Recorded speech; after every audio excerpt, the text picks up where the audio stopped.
আজকের ক্লাসে আমাদের আলোচনার বিষয় জিওগ্রাফির দুটো পার্ট।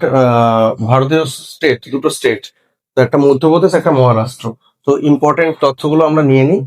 তো মধ্যপ্রদেশ রাজ্যটি গঠিত হয়েছিল 1 নভেম্বর 1956। এদিনই প্রথম রাজ্য গঠিত হয় অন্ধ্রপ্রদেশ, এবং মধ্যপ্রদেশ গঠিত হয়েছে। তো বিধানসভা কেন্দ্র আছে এখানে 230টা।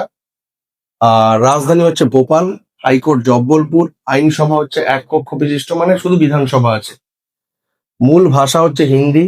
মূল নৃত্য হচ্ছে লোটা, পণ্ডভানি, গৌড়। নদী যদি দেখি আছে নর্মদা, চম্বল, সোন, তাপ্তি, ইন্দ্রাবতী, চম্বল।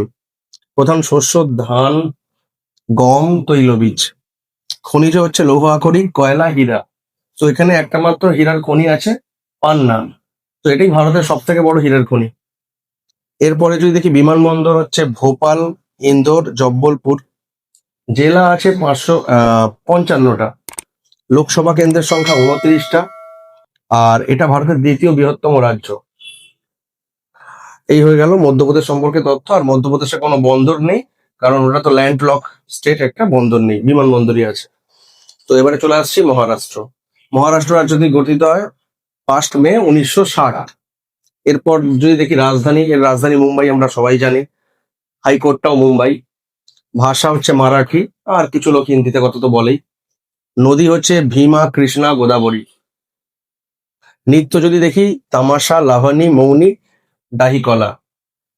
এরপর নদীটা আলোচনা করলাম। শস্য হচ্ছে ধান, গম, তুলা, জোয়ার, বাজরা। খনিজ দ্রব্য যদি দেখি এখানে কি পাওয়া যায়, ম্যাঙ্গানিজ পাওয়া যায়, বক্সাইট।